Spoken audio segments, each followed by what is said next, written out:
हाँ भाई, आज अपन लास्ट क्लास के बारे में डिस्कस करते हैं, जितनी भी क्लासेज हुई हैं। देखो, सबसे पहले हमने बात की थी विद्युत धारा की, इलेक्ट्रिक करंट,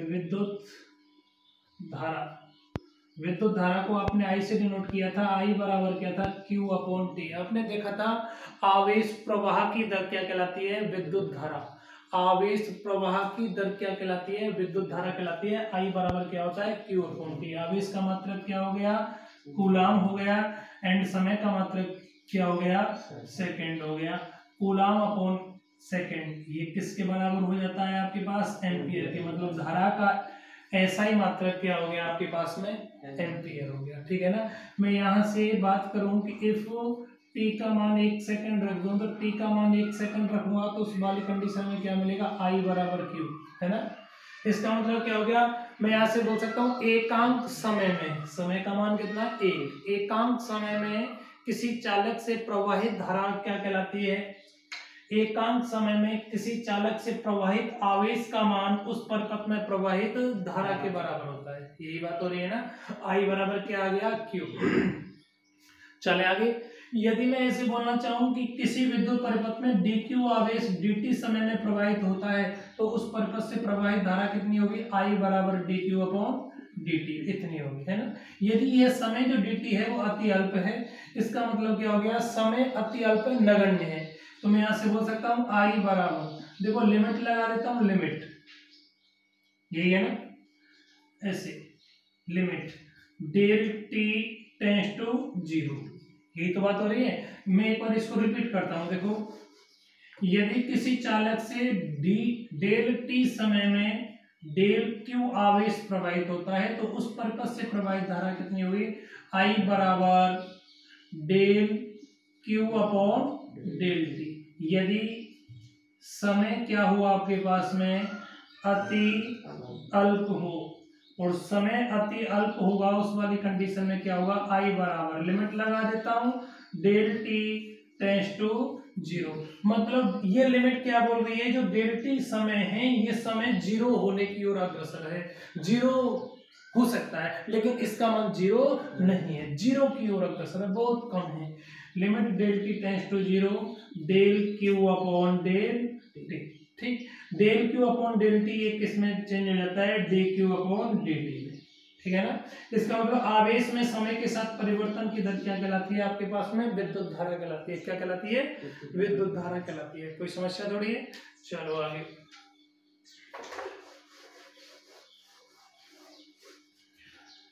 हमने यहां देखा था, ये आपके पास में कोई विद्युत परिपथ था, ये विद्युत परिपथ था, ये कोई चालक तार था। इस चालक तार को जब बैटरी से, कुंजी से और धारा नियंत्रक से मैं जोड़ देता हूँ। एक बार मैं वापस रिपीट करता हूँ, ये बैटरी वी वोल्ट की है, प्लस टर्मिनल माइनस टर्मिनल, कुंजी के हो गया, धारा नियंत्रक रियोस्टेट हो गया, RH से डिनोट कर दिया। धारा नियंत्रक एज ए वोल्टेज कंट्रोलर की तरह कार्य करता है, धारा को नियंत्रित करता है, धारा के मान में कमी या वृद्धि करता है। धारा के मान में कमी या वृद्धि कैसे करता है? धारा के मार्ग में अवरोध डालकर, प्रतिरोध डालकर। ठीक है ना। चलो, ये वोल्टेज कंट्रोलर हो गया, ये आपके पास में परिपथ हो गया। आप देखो, ये प्लस टर्मिनल है, ये माइनस टर्मिनल है। जैसे ही आपने इस चालक के ऊपर वोल्टेज अप्लाई किया, तो इस चालक में प्रवाहित धारा कैसे, धारा कैसे प्रवाहित होने लगी? इस प्रकार से। धारा का प्रवाह हमेशा उच्च विभव से निम्न विभव की ओर होता है। बैटरी के धन सिरे से ऋण सिरे की ओर होता है। धारा का प्रवाह कहां से कहां होता है? धन सिरे से ऋण सिरे की ओर होता है। ठीक है ना। चलो भाई, अगर देखो, बैटरी के नेगेटिव टर्मिनल में इलेक्ट्रॉन स्थित होते हैं। ये इलेक्ट्रॉन इस प्रकार गति करते हैं, इलेक्ट्रॉन इस प्रकार गति कर रहे हैं। पूरे परिपथ में इलेक्ट्रॉन इस प्रकार गति करते हुए ऐसे जाते हैं। यही बात हो रही है ना, यही बात हो रही है। मतलब मैं यहाँ से ऐसे बोल सकता हूँ, जो इलेक्ट्रॉन गति करते हैं, उन इलेक्ट्रॉनों की गति के विपरीत दिशा में कौन प्रवाहित होती है? धारा प्रवाहित होती है। धारा इलेक्ट्रॉन की गति के विपरीत दिशा में प्रवाहित होती है। इलेक्ट्रॉन जैसे इस डायरेक्शन में गति कर रहा है इलेक्ट्रॉन, तो धारा क्या होगी? इलेक्ट्रॉन के जस्ट अपोजिट। याद रखना, इलेक्ट्रॉन के अपोजिट डायरेक्शन में धारा क्यों होती है? कि इलेक्ट्रॉन स्वयं नेगेटिव चार्ज है, इलेक्ट्रॉन स्वयं ऋणावेशित कण है। कैसा कण है? ऋणावेशित कण है। कोई समस्या थोड़ी है। चलो भाई, आगे अपन बात कर रहे थे इसी के अंदर कि यदि इस ऋणावेश की जगह, इलेक्ट्रॉन की जगह आपके पास में कोई धनावेश हो, कौन हो, धनावेश हो, तो याद रखना जिस डायरेक्शन में पॉजिटिव आवेश गति करेगा उसी डायरेक्शन में विद्युत धारा का प्रवाह होगा। कोई समस्या थोड़ी है। चले आगे, चलो भाई, चालकों में धारा का प्रवाह इलेक्ट्रॉनों के कारण होता है। चालकों में, चालक क्या होती हैं, वे पदार्थ जिनमें मुक्त इलेक्ट्रॉन प्रेजेंट होते हैं। मुक्त इलेक्ट्रॉन समस्त धातुएं, जितने भी मेटल्स होते हैं सभी मेटल्स में मुक्त इलेक्ट्रॉन होते हैं, तो ये सभी धातुएं होती हैं, वो कैसी होंगी आपके पास में, चालक होंगी। कैसी होंगी, चालक। चालकों में धारा का प्रवाह कौन करते हैं, फ्री इलेक्ट्रॉन्स, है ना। चालक की जगह आपके पास में कोई विद्युत अपघट्य हो, विद्युत अपघट्य का मतलब क्या हो गया, आपके पास कोई सेल है या बैटरी है, सेल और बैटरी के अंदर जो तेजाब है, जो सॉल्यूशन भरा हुआ होता है, जो सॉल्यूशन भरा हुआ है उस सॉल्यूशन को अपन बोलते हैं विद्युत अपघट्य, है ना। विद्युत अपघट्य में जो धारा का प्रभाव होता है वो आयनों के कारण होता है। किसके कारण, आयनों के कारण। आयन दो प्रकार के होते हैं, एक धनायन और दूसरा ऋणायन। कोई दिक्कत थोड़ी है। मेरे पास में चालकों में धारा का प्रभाव कौन करते हैं, इलेक्ट्रॉन करते हैं। विद्युत अपघट्य में कौन करते हैं, आयन्स, धनायन और ऋणायन करते हैं। जबकि अर्धचालकों में धारा का प्रभाव इलेक्ट्रॉन व होल करते हैं, इलेक्ट्रॉन व होल करते हैं। एक क्वेश्चन और क्रिएट हो जाता है, ये होल क्या बीमारी है। देखो, जब किसी धातु को अपन क्या देते हैं, ताप देते हैं, जैसे मैं इसको ताप दूंगा तो ये धातु उस तापीय ऊर्जा को ग्रहण करेगी। धातु में इलेक्ट्रॉन है, वो इलेक्ट्रॉन तापीय ऊर्जा को ग्रहण करेंगे और इलेक्ट्रॉन तापीय ऊर्जा को ग्रहण करके स्वयं उत्तेजित होकर बाहर निकल गया। तो जिस स्थान से इलेक्ट्रॉन निकल के गया था, जिस स्थान से इलेक्ट्रॉन निकल के गया था उस स्थान पर बोलो कोई छेद उत्पन्न हुआ या नहीं हुआ, बोलो कोई रिक्ति उत्पन्न हुई, रिक्तियां उत्पन्न हुई या नहीं हुई, इस स्थान पर हुई। देखो, अब मैं ऐसे बोल दूं, यहाँ क्या उत्पन्न हो गया, छेद। छेद अच्छा शब्द है क्या, थोड़ा अशुभ शब्द लग रहा है, ऐसी बात हो रही है ना। तो छेद को अपन इंग्लिश में क्या बोलते हैं, होल। क्या बोलेंगे, इस स्थान पर होल उत्पन्न हो गया, होल। इसका मतलब जिस स्थान से इलेक्ट्रॉन चला गया, जिस स्थान पर कोई आवेशित कण गया वहां पर कौन सा आवेश आ गया, ऋणावेश आ गया। और जिस स्थान से गया आवेशित कण वहां कौन सा आ गया, धनावेश आ गया। इलेक्ट्रॉन पर आवेश नेगेटिव होता है जबकि होल पर आवेश कैसा होता है, पॉजिटिव होता है। मैं आपसे ये बात करना चाह रहा हूं, यदि इस डायरेक्शन में होल गति कर रहा है, इस डायरेक्शन में होल गति कर रहा है तो धारा की प्रवाह कैसे होगी, धारा की प्रवाह भी सेम होगी। धारा की प्रवाह इलेक्ट्रॉन के फ्लो की सेम होती है, क्योंकि सॉरी होल की दिशा की सेम होती है। क्यों, होल कैसा है, पहले से ही पॉजिटिव है, ठीक है ना। कोई समस्या। आप देखो, ये आपके पास में कोई चालक पदार्थ है, इस चालक पदार्थ में इलेक्ट्रॉन गति कर रहे हैं। इलेक्ट्रॉन का मतलब नेगेटिव आवेश गति कर रहा है। नेगेटिव आवेश कितना, Q1 आवेश गति कर रहा है ना।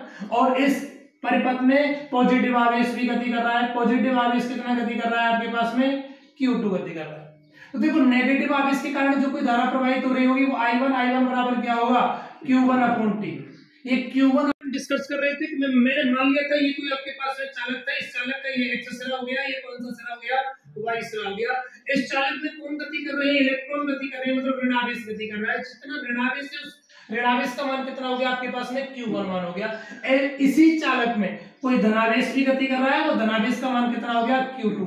देखो, ऋणावेश के कारण जो धारा प्रवाहित हो रही है वो I1 का मान कितना हो गया, Q1/T। I बराबर Q/T। मैं मान लेता हूं ये Q1 Q2 आवेश है, वो कितने समय में प्रवाहित हो रहे हैं, T समय में प्रवाहित हो रहे हैं। बोलो कोई समस्या है, चले आगे। चलो भाई, अब देखो ऐसे ही इस Q2 आवेश T समय में प्रवाहित हो रहा है, तो Q2 आवेश के कारण जो धारा प्रवाहित होगी वो I2 बराबर क्या आएगा, Q2/T। आएगा नहीं आएगा। मैं आपसे ये डिस्कस करना चाह रहा हूं कि ऋणावेश इधर गति कर रहा है तो धारा I1 की डायरेक्शन X से Y की ओर या Y से X की ओर होगी, X से Y की ओर इधर होगी धारा I1, होगी या नहीं होगी, कोई समस्या। चले आगे। चलो भाई, अब आपका धनावेश ऐसे गति कर रहा है तो आपके पास में धनावेश के कारण जो धारा I2 है, I2 की डायरेक्शन क्या होगी, Y से X की ओर, मतलब I2 की डायरेक्शन ये। मैं आपसे ये बात करना चाह रहा हूं, I1 और I2 के मान, I1 और I2 की जो डायरेक्शन है वो सेम है, अपोजिट है, अपोजिट है। तो आपके पास में नेट करंट कितना होगा, I नेट करंट कितना होगा बेटा, I बराबर I1 माइनस I2। क्यों, इधर एक करंट आपका पॉजिटिव है तो एक करंट कैसा है, नेगेटिव है। इस करंट को आप ऐसे भी बोल सकते हो, I नेट बराबर क्या आएगा, I2 माइनस I1, ऐसे भी बोल सकते हैं। ज्यादा वाली करंट में से कम वाली करंट क्या हो जाएगी, घट जाएगी, है ना। कोई समस्या? आप ऐसे सोचो, इसमें से ये घटा दिया आपके पास में, ऐसे सोचो I1 का मान तुम्हारे पास में कितना आ गया, 5 आ गया, एंड I2 का मान कितना, I1 का मान 5 आ गया, एंड I2 का मान कितना आ गया आपके पास में 3 आ गया। तो आपके पास नेट करंट कितना हुआ, 5 माइनस 3 बराबर क्या हुआ, 2। अब आपके माइंड में ऐसे क्वेश्चन आ रहा होगा, गुरुजी अपन ऐसे घटा देते, 3 माइनस 5 बराबर माइनस 2 कर देते तो, है ना, लेकिन आप रखना माइनस 2 कर देते हैं, लेकिन बाद में माइनस चिन्ह को हटा देंगे, आप क्या लिखेंगे, केवल 2 लिखेंगे। क्यों? विद्युत धारा एक अदिश राशि है। कैसी राशि है? अदिश राशि है, यहाँ माइनस चिन्ह वैलिड नहीं होता। बोलो कोई समस्या?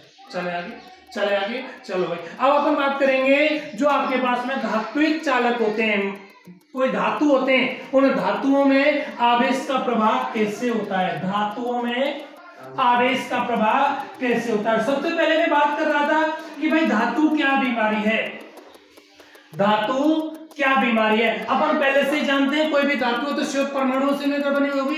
परमाणु ये हो गया आपके पास में, इस परमाणु का नाभिक हो गया, और परमाणु के वैक्यूम कोश में कौन चक्का लगा रहे हैं, इलेक्ट्रॉन चक्कर लगा रहे हैं। कौन चक्का लगा रहे हैं? इलेक्ट्रॉन चक्कर लगा रहे हैं। हम पहले से इस बात को जानते हैं, जो इलेक्ट्रॉन नाभिक के पास है वो प्रबल आकर्षण बल के द्वारा बंधा हुआ है, और जो इलेक्ट्रॉन नाभिक से दूर है वो दुर्बल आकर्षण बल के द्वारा बंधा हुआ है ना। अब मैं क्या करूंगा, इस परमाणु को एनर्जी दूंगा, हीट दूंगा, ताप दूंगा।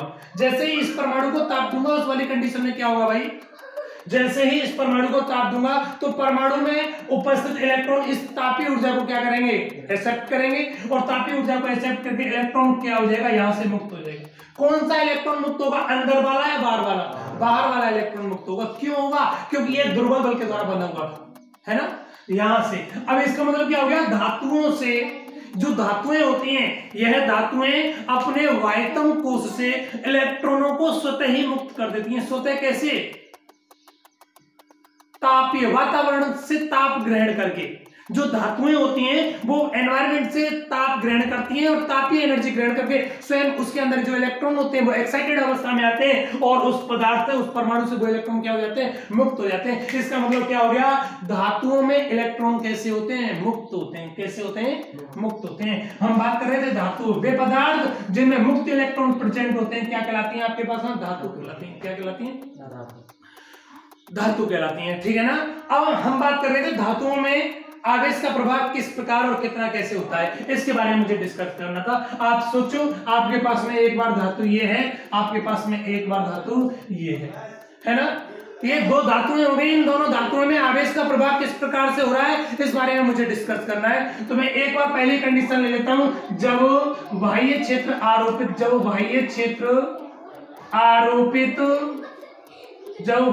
आरोपित ना हो, जब बाह्य क्षेत्र आरोपित ना हो, इसका मतलब क्या हो गया, E इक्वल टू 0, ये हो रहा है ना। और दूसरा हो रहा है जब बाह्य क्षेत्र आरोपित हो, जब बाह्य क्षेत्र आरोपित हो, इसका मतलब क्या हो गया, यहाँ E is not equal to 0, मतलब E कुछ अप्लाई हो रहा है, यही बात हो रही है ना। ये बोल रहा है E is not equal to 0, इसका मतलब कोई बाह्य क्षेत्र अवेलेबल नहीं है।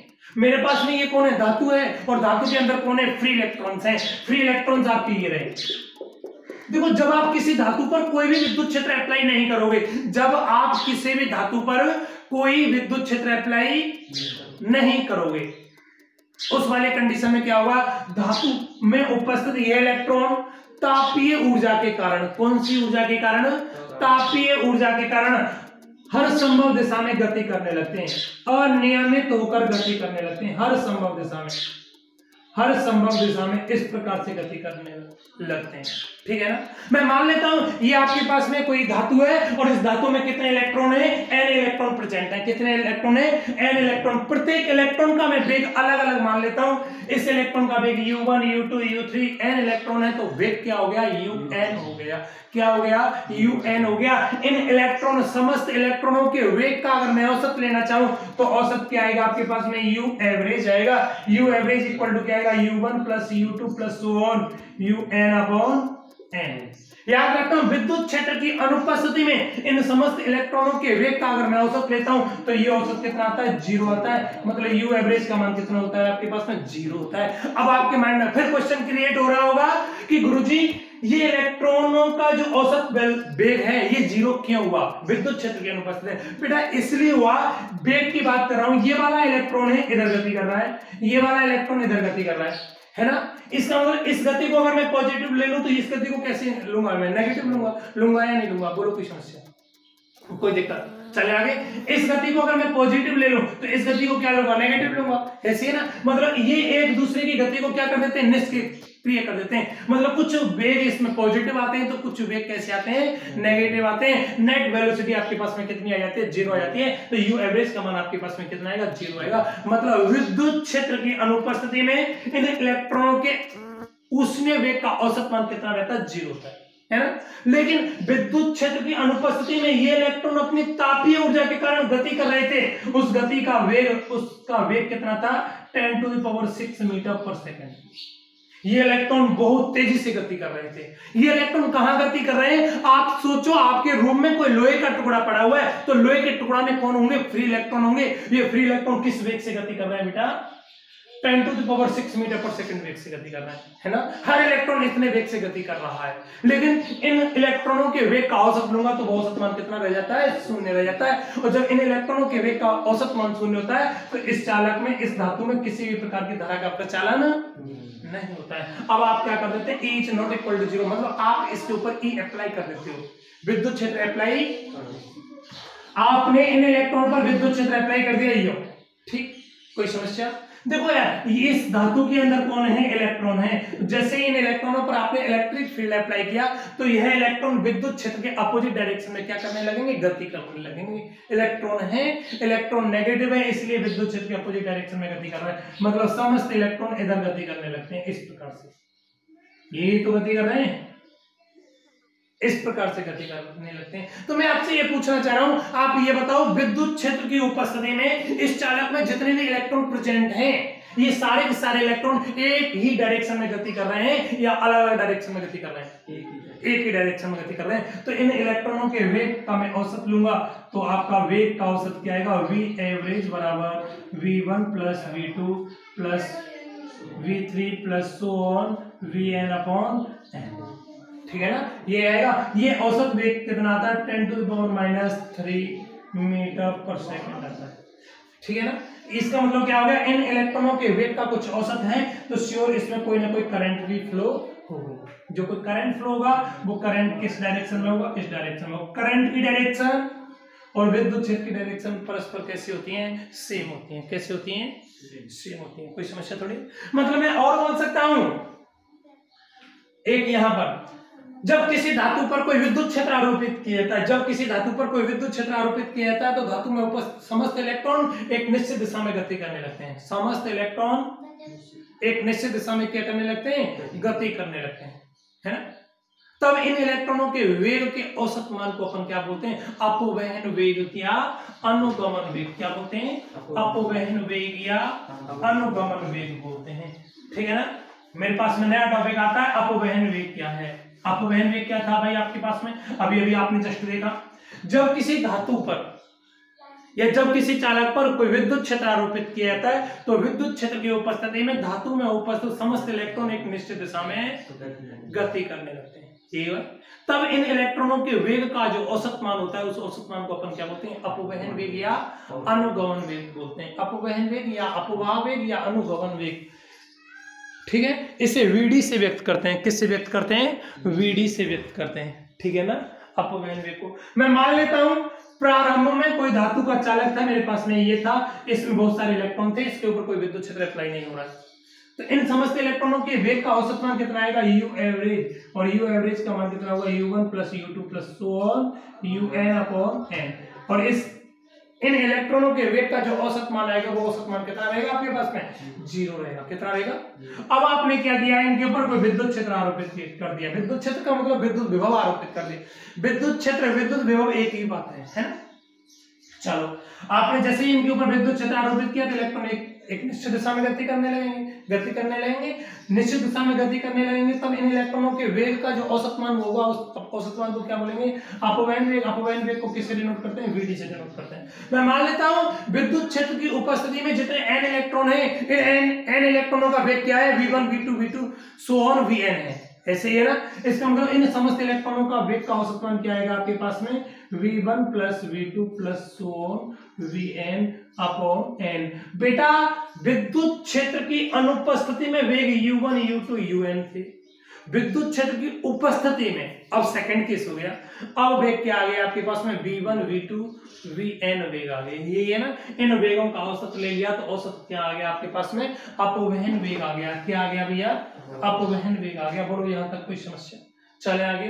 अब देखिएगा आप यहां से चले, अब देखो मेरे पास में गति का प्रथम समीकरण होता है v बराबर u प्लस ए टी, है ना। प्रथम कण के लिए अगर मैं v बराबर u प्लस ए टी रखूंगा तो देखो vd बराबर v1 की जगह क्या आएगा आपके पास में u1 plus A T one, है ना, प्लस v2 की जगह क्या आएगा u2 plus A T two plus so on un plus A T बटा आएगा नहीं आएगा, बोलो कोई समस्या। चलो बेटा मतलब आपको vd बराबर कितना मिलेगा u1 u2 so on u1 plus u2 plus so on un, है ना, प्लस ये तो एक साइड में आ गया,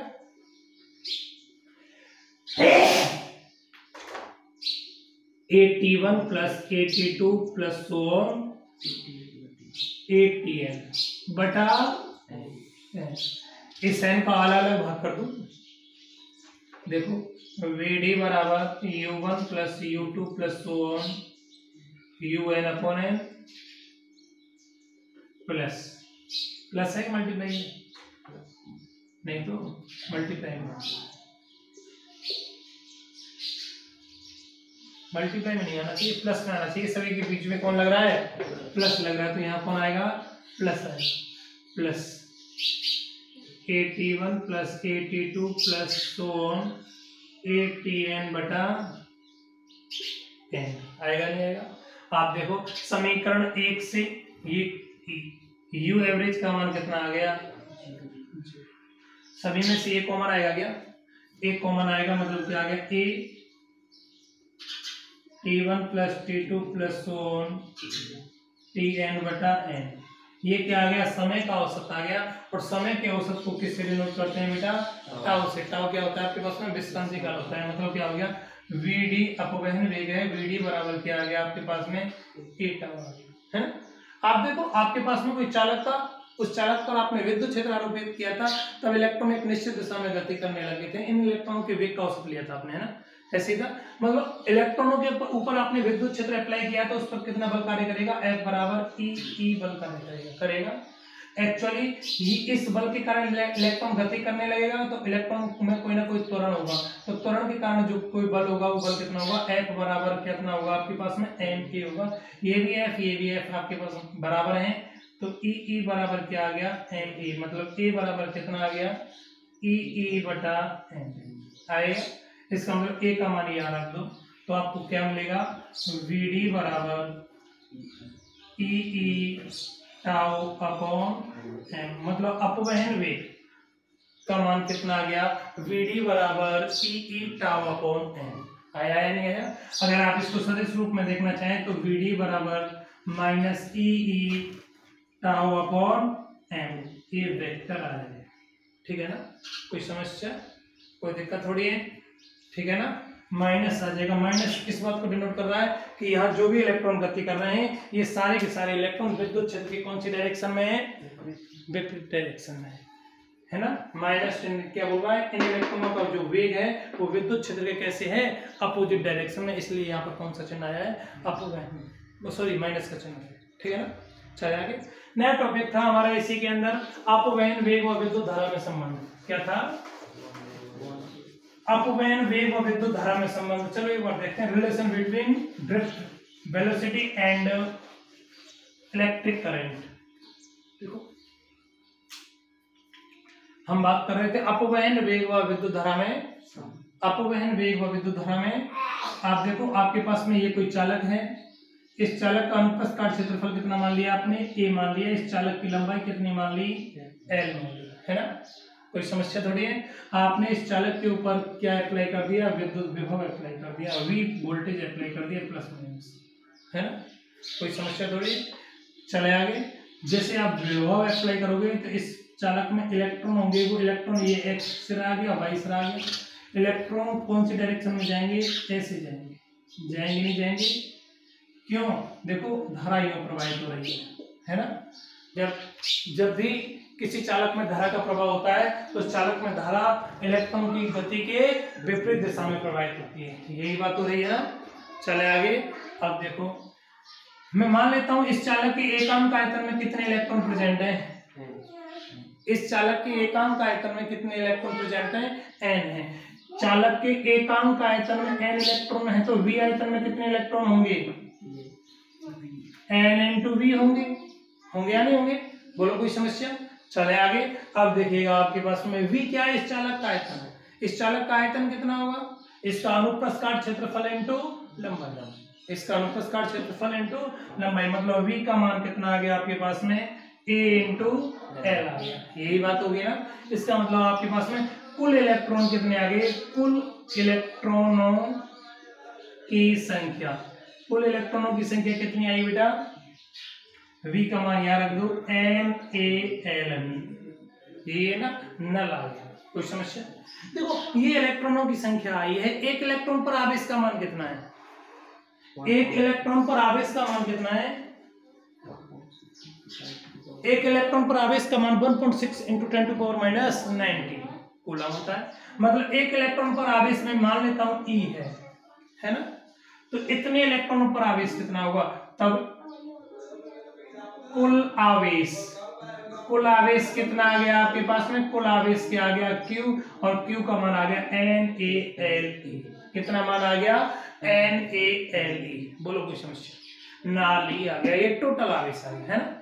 आप देखो NaLe, कोई समस्या थोड़ी है तक। अब आप देखो इस चालक में इलेक्ट्रॉन यूं गति कर रहा है, किस वेग से गति कर रहा है? अपवहन वेग से गति कर रहा है। तो अपवहन वेग से कितनी दूरी तय कर रहा है? वो L दूरी तय कर रहा है। चालक की लंबाई कितनी है ना। Vd वेग से L दूरी तय कर रहा है, तो इस चालक को इन इलेक्ट्रॉनों को बाई सिरे से x सिरे की ओर पहुंचने में कोई ना कोई समय लगेगा। वो समय कितना होगा? आप फॉर्मूला देखो, समय बराबर दूरी समय बराबर आपके पास में क्या आएगा? दूरी बटा 4, यही आएगा। दूरी कितनी है? L, एंड चाल कितनी है? Vd है। मुझे क्या चाहिए? इस चालक में कितनी धारा प्रवाहित हो रही है? I चाहिए। I बराबर क्या होता है? Q/T। Q का मान कितना है? NaLe, नाली, एंड समय का मान कितना है? L/Vd। L से L कट गया, मतलब I बराबर क्या मान मिल गया? NaVd।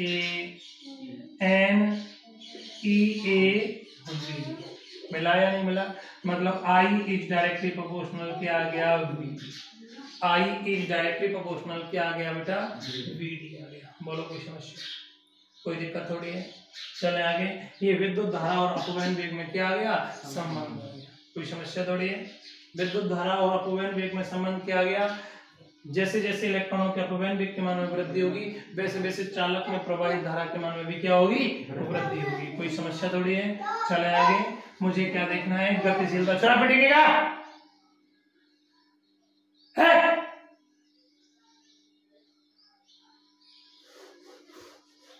हाँ, नेक्स्ट टॉपिक देखना है मुझे इसी के अंदर, गतिशीलता। क्या देखना है? गतिशीलता, मूविबिलिटी।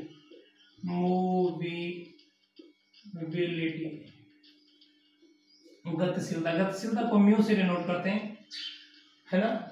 म्यू बराबर आपके पास में होता है Vd/E। ये Vd की बीमारी है?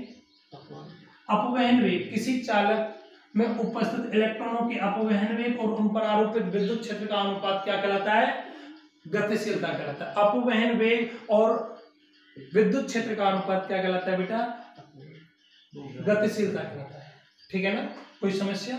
मात्रक देखो, अपवहन वेग का मात्रक क्या हो गया? मीटर/सेकंड हो गया, है ना। विद्युत क्षेत्र का मात्रक क्या हो गया? वोल्ट/मीटर। देखो अपॉन में आएगा तो उल्टा कर दो, वोल्ट/मीटर को वोल्ट/मीटर क्या आएगा? मीटर/वोल्ट। मतलब मात्रक क्या हो जाएगा? मीटर² into second inverse into volt inverse. आएगा नहीं आएगा? मैं आपके पास में E का मान 1 रख देता हूँ। E बराबर 1 वोल्ट/मीटर। तो म्यू बराबर क्या हो जाएगा, वीडी, क्या हो जाएगा, वीडी हुआ, है ना। अर्थात किसी चालक पर एकांक विद्युत क्षेत्र आरोपित करने पर, किसी चालक पर एकांक विद्युत क्षेत्र आरोपित करने पर उन चालक में उपस्थित इलेक्ट्रॉनों का अपवहन वेग उनकी गतिशीलता को डिनोट करेगा। इलेक्ट्रॉनों का जो अपवहन वेग है वो किस बात को डिनोट करेगा, गतिशीलता को डिनोट करेगा। बोलो कोई समस्या, कोई दिक्कत? मतलब जो पार्टिकल तेजी से गति करेगा, जो पार्टिकल तेजी से गति करेगा उसकी गतिशीलता उतनी ही क्या होगी, अधिक होगी, है ना। कोई समस्या थोड़ी है। चले आगे। चलो आपने देखा था अपवहन वेग में वीडी डायरेक्ट, वीडी बराबर ई टाउ अपॉन एम, मतलब V D is directly proportional 1 upon M. जो अपवहन वेग था वो किस बात के ऊपर डिपेंड कर रहा था, द्रव्यमान के ऊपर डिपेंड कर रहा था। वे पार्टिकल जिनका द्रव्यमान कम होगा उनके लिए अपवहन वेग का मान क्या होगा, ज्यादा होगा, है ना। वे पार्टिकल आवेश प्रवाह करने वाले दो पार्टिकल होते हैं, एक धनावेश एक ऋणावेश, ठीक। ऋणावेश जो इलेक्ट्रॉन का द्रव्यमान होता है वो धनायन की तुलना में क्या होता है, आपके पास में कम होता है। सबसे कम इलेक्ट्रॉन किसका, सबसे कम मास किसका होता है, द्रव्यमान किसका होता है बेटा, इलेक्ट्रॉन का। इलेक्ट्रॉन का मास कम होने के कारण इलेक्ट्रॉन का वेग क्या होता है, ज्यादा होता है। मतलब सबसे ज्यादा कौन से आवेशित कण का अपवहन वेग होगा, इलेक्ट्रॉन का। इलेक्ट्रॉन का अपवहन वेग ज्यादा होने के कारण, इलेक्ट्रॉन के कारण ज्यादा मात्रा में धारा प्रवाहित होगी, क्योंकि आपने देखा था अपवहन वेग और विद्युत धारा में संबंध I = NEA VD, मतलब I डायरेक्टली प्रोपोर्शनल क्या था आपके पास में, VD, यही था ना, यही था। वे पार्टिकल जिनके लिए अपवहन वेग का मान ज्यादा होगा उनकी धारा भी ज्यादा प्रभावित करेंगे। इलेक्ट्रॉन सबसे ज्यादा धारा का प्रवाह करता है, अच्छा चालक हो गया। इलेक्ट्रॉन की गतिशीलता भी क्या होगी, अधिक होगी। बोलो कोई समस्या, ठीक है ना। ये आपके पास में क्या हो गया बेटा, गतिशीलता होगी। गतिशीलता भी द्रव्यमान के ऊपर डिपेंड करती है, किस बात के ऊपर, द्रव्यमान के ऊपर डिपेंड करती है। क्यों, क्योंकि आपके पास में ड्रिफ्ट वेलोसिटी, ड्रिफ्ट वेलोसिटी क्या होती है, अपवहन वेग किस बात के ऊपर डिपेंड होता है, द्रव्यमान के ऊपर, ठीक है ना।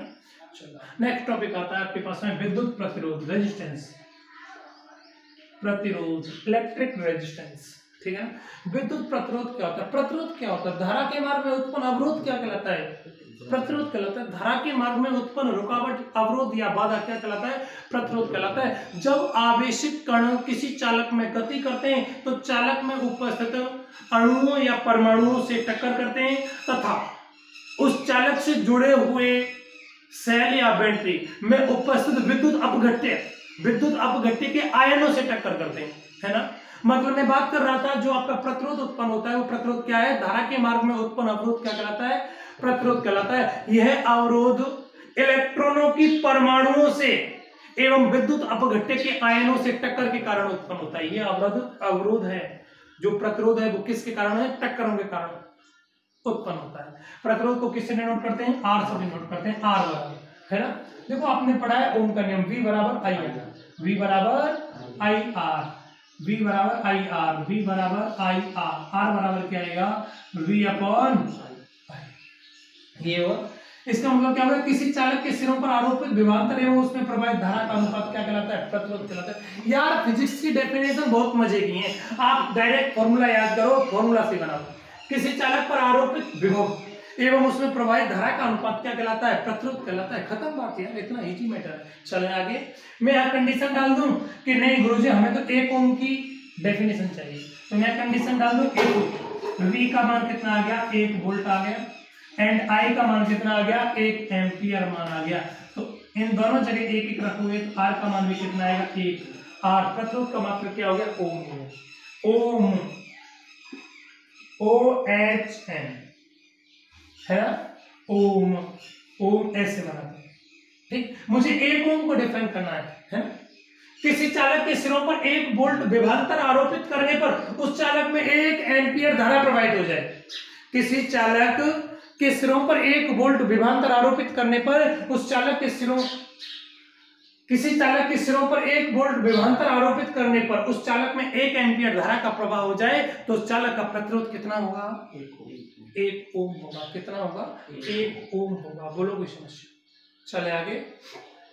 चलोगे अब अपन बात करेंगे प्रतिरोध किस किस बात के ऊपर डिपेंड करता है। प्रतिरोध को प्रभावित करने वाले कारक, प्रतिरोध को प्रभावित करने वाले कारक, depending factor of resistance, electric resistance. प्रतिरोध को प्रभावित करने वाले कारक, प्रतिरोध को प्रभावित करने वाला कारक पहला होता है लंबाई, किसी चालक तार की लंबाई में वृद्धि करते हैं तो उसके प्रतिरोध के मान में क्या हो जाती है, वृद्धि हो जाती है। किसी चालक की जितनी ज्यादा लंबाई बढ़ाएंगे तो उसके प्रतिरोध का मान क्या होगा, ज्यादा होगा। ठीक है ना, कोई समस्या? चले आगे। किसी चालक की लंबाई में वृद्धि करने पर उसके प्रतिरोध के मान में वृद्धि होगी। आप सोचो, आपको बहुत अधिक प्रतिरोध किसी धारा के मार्ग में डालना है, बहुत ज्यादा प्रतिरोध डालना है, तो वहां चालक तार की लंबाई क्या करनी पड़ेगी, बहुत ज्यादा। वहां कुंडली बना देनी पड़ेगी, बहुत सारे तारों का गुच्छा बनाना पड़ेगा, है ना। ठीक, चलो दूसरा डिपेंड करता है अनुप्रस्थ काट क्षेत्रफल पर। किस बात के ऊपर, अनुप्रस्थ काट क्षेत्रफल पर। अनुप्रस्थ क्षेत्रफल मतलब प्रतिरोध इज डायरेक्टली प्रोपोर्शनल 1/A। किसी चालक के अनुप्रस्थ काट क्षेत्रफल में जितनी आप ज्यादा वृद्धि करोगे उसके प्रतिरोध के मान में उतनी ही क्या होगी, कम होगी। मतलब जो मोटे तार होते हैं उन मोटे तारों का प्रतिरोध कम होता है और जिनका अनुप्रस्थ काट क्षेत्रफल क्या होगा, कम होगा, उनका प्रतिरोध क्या होगा, ज्यादा होगा। अनुप्रस्थ काट क्षेत्रफल ये होता है, ये होता है। ठीक है ना, कोई समस्या, कोई दिक्कत थोड़ी है? चले आगे। अब देखो मेरे पास दो तार हैं, बहुत कुछ बोलूंगा मैं। मेरे पास दो तार हैं, एक तार ये रहा, इस तार इतना बड़ा मोटा है ये तार, है ना, किसी धातु का बना हुआ है, इसमें धारा प्रवाहित कर दी। एक बार क्या किया, इसी धातु से मैंने पतले पतले बहुत सारे तार बना दिए, पतले पतले बहुत सारे तार बना दिए और समस्त तारों को मैंने परस्पर मिला दिया, तारों का गुच्छा बना दिया और उनको लंबा कर दिया। समझ आए ना? तो कौन से चालक का प्रतिरोध ज्यादा होगा? बेटा इस चालक का प्रतिरोध ज्यादा होगा। उन चालकों का जो पतले पतले थे उन चालकों का प्रतिरोध क्या हो जाएगा, कम हो जाएगा। ऐसा क्यों हुआ, ऐसा क्यों हुआ? देखो इस धातु, जो ये चालक था, जितनी धातु इसमें लगी हुई थी उतनी धातु उसमें लगी हुई है, लेकिन क्या हुआ, आपने इस एक मोटे तार में से यहाँ पतले बहुत सारे तार बना दिए। जब पतले बहुत सारे तार बनाएंगे तो यहाँ तो आपकी जो धातु थी वो एक ही बार सतह पर आ रही थी, वहां तो हर बार पतले तार की सतह पर धातु आएगी, है ना। मतलब वहां पतले पतले तार का पृष्ठ क्षेत्रफल, समस्त तारों का अनुप्रस्थ काट क्षेत्रफल बनाएंगे तो उन समस्त तारों का अनुप्रस्थ काट क्षेत्रफल इसके क्षेत्रफल से क्या हो जाएगा, ज्यादा हो जाएगा। क्या हो जाएगा, ज्यादा हो जाएगा। ठीक है ना। आप कॉपर के तार देखते हैं ना, बिजली फिटिंग में कॉपर के जो तार आते हैं या जितने भी आजकल वायर आते हैं, उन वायरों में छोटे छोटे नन्हे नन्हे तार आते हैं, एक ही तार मोटा नहीं आता। वो इसीलिए आता है कि उस पूरी धातु को छोटे छोटे तारों में कन्वर्ट कर दिया जाता है, जिससे क्या हो जाता है, उस चालक के प्रतिरोध के मान में क्या हो जाती है बेटी, कमी हो जाती है। ठीक है, अनुप्रस्थ काट क्षेत्रफल के ऊपर डिपेंड करता है। दूसरा किस बात, तीसरा किस बात के ऊपर डिपेंड करता है, ताप के ऊपर। किसी चालक के ताप में वृद्धि करेंगे तो उसके प्रतिरोध के मान में भी क्या होगी, वृद्धि होगी। ठीक, और चौथा किस बात के ऊपर डिपेंड करता है, उस चालक की प्रकृति के ऊपर डिपेंड करता है। प्रकृति के ऊपर कैसे, चालकों का प्रतिरोध क्या होता है, सबसे कम होता है, कुछ चालकों का प्रतिरोध सबसे ज्यादा होता है और अर्धचालकों का प्रतिरोध चालक व कुचालकों के मध्य होता है। ठीक है ना। आप देखो ये समीकरण एक था, ये समीकरण दूसरा, समीकरण एक और दूसरे आपको क्या मिलेगा, R is directly proportional L/T मिलेगा या नहीं मिलेगा। R बराबर समानुपाती का चिन्ह हटाऊंगा, कोई नियतांक आएगा रो L/A, जहां रो क्या है, प्रतिरोधकता, प्रतिरोधकता या विशिष्ट प्रतिरोध, प्रतिरोधकता या विशिष्ट प्रतिरोध। कोई समस्या थोड़ी है, कोई दिक्कत थोड़ी है। चले आगे। आप देखो R बराबर रो L/A। किसी चालक का प्रतिरोध किस बात के ऊपर डिपेंड करता है, चालक की लंबाई पर, अनुप्रस्थ काट क्षेत्रफल पर। प्रतिरोधकता दो चीज पर डिपेंड करती है, वो दो चीज के आगे आपके पास में, ताप और उस पदार्थ की प्रकृति। ठीक है, कोई समस्या। चले आगे। बेटा अपन बात कर रहे थे प्रतिरोधकता, कोई बीमारी आ गई यहाँ पर, कौन आ गई, प्रतिरोधकता। प्रतिरोधकता को डिफाइन करता हूँ, R बराबर रो L/A होता है। चलो मुझे डिफाइन करना है क्या, प्रतिरोधकता डिफाइन करनी है, प्रतिरोधकता या विशिष्ट प्रतिरोध। R बराबर होता है रो L/A, है ना। मुझे रो को डिफाइन करना है, रो बराबर क्या आएगा, बजरूड़ा रो RA/N। सबसे पहले प्रतिरोधकता का मात्रक देखो, R प्रतिरोध का मात्रक ओम आ गया, क्षेत्रफल का मात्रक मीटर स्क्वायर आ गया एंड लंबाई का मात्रक मीटर आ गया, कैंसिल आउट। ओम इंटू प्रतिरोधकता का मात्रक क्या आ गया, ओम इंटू मीटर, आया नहीं है, कोई समस्या थोड़ी है। चले आगे। देखो रो इक्वल टू RA/L। मैं कंडीशन डाल दूं, इफ A का मान कितना आ गया 1 मीटर स्क्वायर एंड L का मान कितना आ गया 1 मीटर आ गया, तो R इक्वल टू क्या हो गया, रो इक्वल टू क्या आ गया R। किसी एकांक अनुप्रस्थ काट क्षेत्रफल एवं एकांक लंबाई, किसी एकांक लंबाई व एकांक अनुप्रस्थ काट क्षेत्रफल वाले चालक का प्रतिरोध उसकी प्रतिरोधकता के तुल्य होगा, है ना। मतलब 1 मीटर लंबा कोई चालक हो, बाको अनुप्रस्थ काट क्षेत्रफल भी 1 मीटर स्क्वायर हो, तो उस चालक का प्रतिरोध किसके बराबर होगा, उस चालक की प्रतिरोधकता के बराबर होगा, ठीक है। प्रतिरोधकता किस बात के ऊपर, उस चालक की प्रतिरोधकता या उसके विशिष्ट प्रतिरोध के तुल्य होगा, एक ही बात होती है।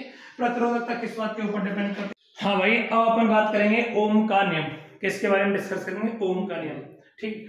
ओम का नियम क्या है, ओम का नियम देखो, ओम का नियम, इस नियम के अनुसार किसी चालक की नियत भौतिक अवस्थाओं पर, नियत भौतिक अवस्था का मतलब क्या हो गया, चालक तार की लंबाई में, उसके अनुप्रस्थ काट क्षेत्रफल में और उसके ताप में और उस पर आरोपित दाब में कोई चेंज नहीं करना। भौतिक अवस्था का मतलब लंबाई, ताप, दाब और टेम्परेचर। लंबाई, ताप, दाब, अनुप्रस्थ काट क्षेत्रफल और टेम्परेचर, है ना। चलो, टेम्परेचर, ताप एक ही बात होती है।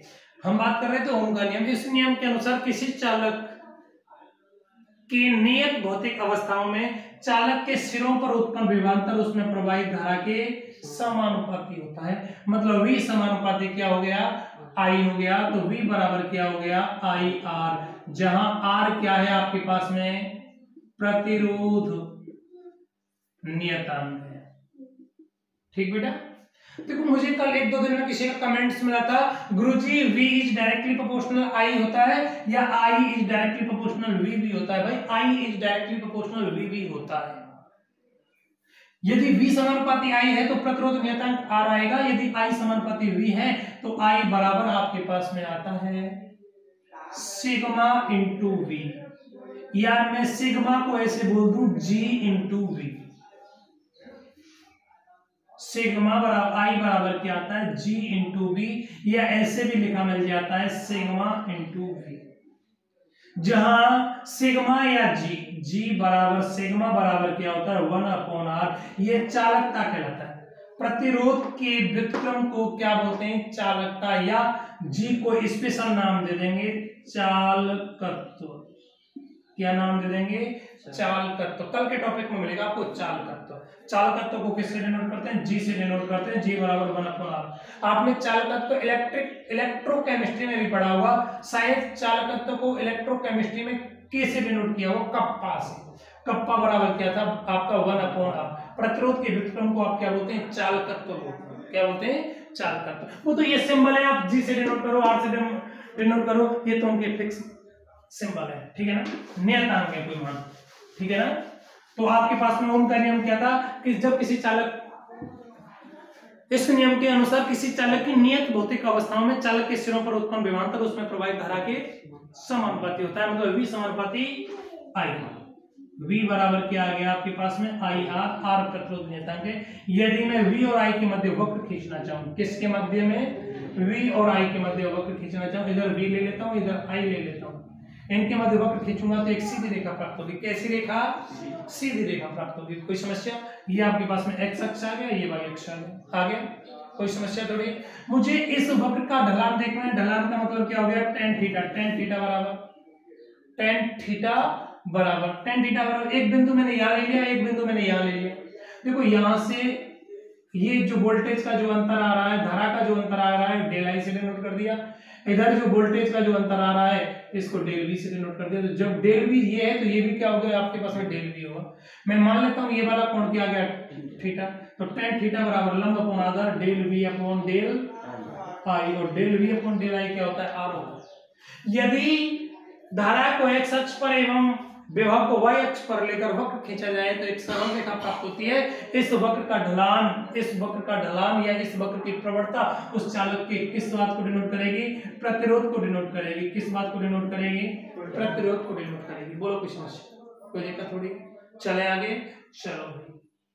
हाँ, मैं बात कर रहा था, मुझे किसी लड़के ने कमेंट्स किया था अलग से कि गुरुजी आपने ये ग्राफ बनाया, ये एक्स अक्ष ले लिया, ये वाई अक्ष ले लिया, ये इधर आपने क्या ली थी, अभी अभी मैंने धारा ली थी, इधर क्या ले लिया, विभव ले लिया। गुरुजी आपने ये ग्राफ बनाया था, ये ग्राफ बना दिया, इस पर दो बिंदु कैसे लिए? ठीक बेटा, अभी 2020, 2019, 2018 के पेपर का प्रथम क्वेश्चन था, मैं प्रथम क्वेश्चन को यहाँ पर लिख रहा हूं। ये विभव धारा का मान दे रखा है, इस स्थान पर 1 एम्पियर, इस स्थान पर 2 एम्पियर, इस स्थान पर धारा कितनी है 3 एम्पियर, 1 2 3 मान दे रखे उसने। यहाँ मान विभव का मान 1 वोल्ट, यहाँ विभव का मान 2 वोल्ट, यहाँ विभव का मान 3 वोल्ट, ऐसे मान भी दे रखे थे उसने ग्राफ में। उसने ये ग्राफ दिया था और आपको क्वेश्चन पुट ऑन किया था कि इस चालक का प्रतिरोध कितना होगा, इस चालक का प्रतिरोध कितना होगा। इसका मतलब क्या हो गया, किसी चालक का जो प्रतिरोध है वो किस बात को डिनोट करेगा, उसके ढलान को डिनोट करेगा, करेगा या नहीं करेगा? ढलान r बराबर tan थीटा बराबर del v upon del i। अब ये बताओ यहाँ उसने थीटा का मान दिया है क्या? नहीं दिया। इसका मतलब आप यहां से तो निकाल ही नहीं सकते r, तो r कहां से निकालोगे? Del v upon del i से। डेल v क्या है? विभव में परिवर्तन, ये कौन है? धारा में परिवर्तन, यही है ना, कोई प्रॉब्लम? मैंने बोला आप कहीं पर भी यहां देखो, इसको ऐसे ऐसे ऐसे ग्राफ में ऐसे ऐसे पॉइंट तो आते ही रेखा मिलती है,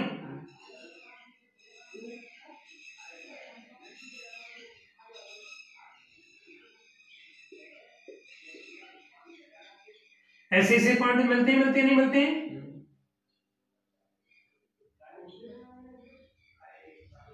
ये 2 आ गया, ये 2 आ गया, ग्राफ ऐसा ही बनता है नहीं बनता? मैंने यहां पॉइंट ले लिए 1 2 3 4, ठीक। मैं पिछले वीडियो में ओम का नियम पढ़ाया था, मैंने उसके अंदर बोला आप कोई भी 2 बिंदु ले लो, आप इच्छित 2 बिंदु ले लो। बोलो इच्छित 2 बिंदु में एक बार ये वाला बिंदु ले लेता हूं, एक बार ये वाला बिंदु ले लेता हूं और मुझे प्रतिरोध का मान निकालता हूं। यहां से निकालूं क्या? देखो बेटा, प्रतिरोध का मैं मान निकालूंगा तो यहां देखो, जब ये 2 बिंदु लूंगा तो यहां त्रिभुज कैसे बनेगा? ऐसे ही बनेगा ना, बनेगा नहीं बनेगा? तो जो कोण यहां बन रहा है वही कोण यहां बनेगा, बनेगा नहीं बनेगा? आर देखो, यहां कितना एम्पियर करंट है? 1 एम्पियर, यहां कितना है? 3, तो ये पूरा अंतर कितना आएगा? 2 का अंतर आया नहीं आया? ये पूरा यहां से यहां तक 3 है, ये कितना 1 है, 3 में से 1 घटा दिया, यहां 2 आ गया। यहां देखो, यहां से यहां तक कितना है? v 3 है या नहीं? इस स्थान पर कितना है? 1 है। मुझे इतना मान चाहिए, तो ये कितना आ गया? आया या नहीं आया? आया या नहीं आया? कोई समस्या? ये 2 आया है, वो क्या आया है? डेल वी, विभव में परिवर्तन है ना। यहां क्या आ गया? डेल आई आ गया, धारा में परिवर्तन। आपके माइंड में क्वेश्चन क्रिएट हो रहा होगा, गुरुजी धारा में परिवर्तन क्यों बोलो? अरे यार, इस स्थान पर धारा कितनी थी आपकी? 1 एम्पियर थी, अब कितनी हो गई? यहां से यहां आके कितनी धारा हो गई? 3 एम्पियर हो गई। धारा में कितना परिवर्तन हुआ? 2 एम्पियर होगा, हो नहीं। इस स्थान पर वोल्टेज कितना था? 1 वोल्ट था, विभव कितना हो गया? 3 हो गया। हुआ या नहीं हुआ? बोलो कोई समस्या? आपको क्या चाहिए? आर चाहिए, क्या आएगा? Del V upon del I. Del V का मान भी 2 है, डेल आई का मान भी 2 है। इस चालक का प्रतिरोध कितना था? 1 ओम होगा। कितना होगा? होगा या नहीं होगा? बोलो कोई समस्या? नहीं, मैंने आपको ऐसे बोला आप कोई भी 2 इच्छित पॉइंट लो। आपने 1 पॉइंट ये ले लिया, 1 पॉइंट ये ले लिया, है ना, ये और ये पॉइंट ले लिया। तो यहां से देखो, ये अंतर कितना आया? 3 का। यहां अंतर कितना आएगा? 3 का। 3/3 ही आएगा। प्रतिरोध कितना आएगा? 1 ओम। आएगा नहीं आएगा? प्रतिरोध का मान इस ग्राफ से हमेशा ही कितना आएगा? 1 ओम आएगा। डेल आर बराबर del V upon del I का मान सदैव कितना प्राप्त होगा? 1 ही प्राप्त होगा। बोलो कोई समस्या?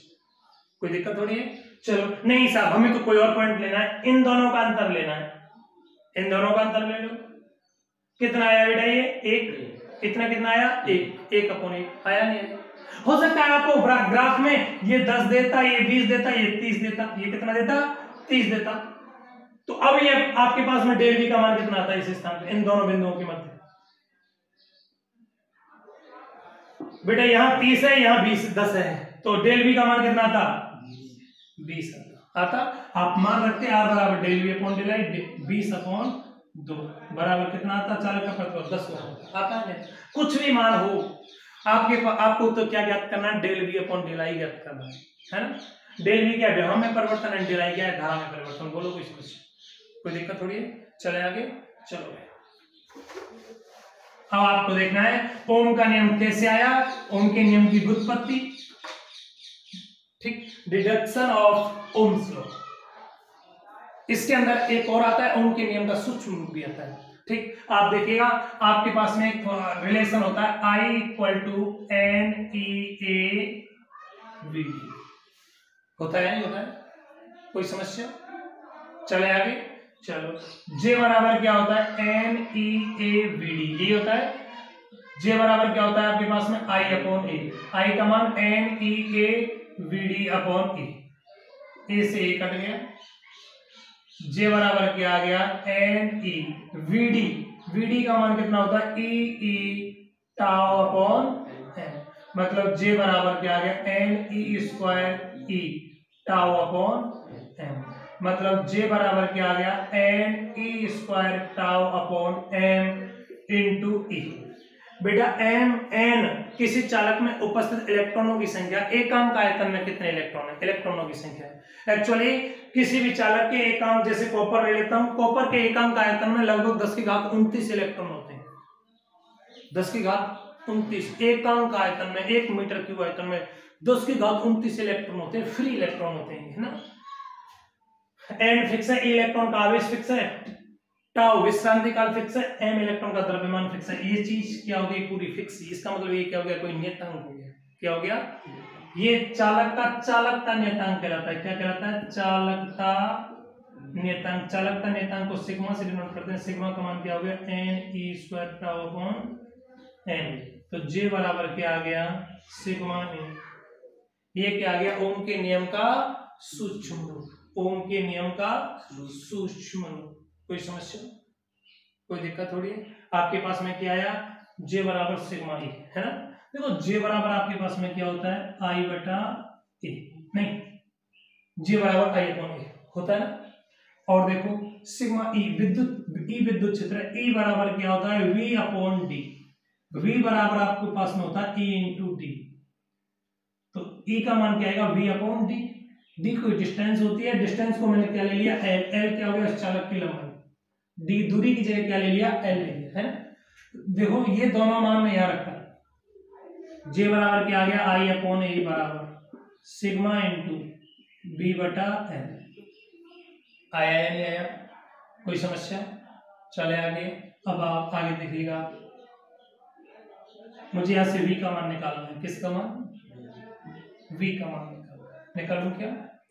देखो V बराबर, एक मिनट पहले मैं मान और रख देता हूं। एक मान होता है चालकता।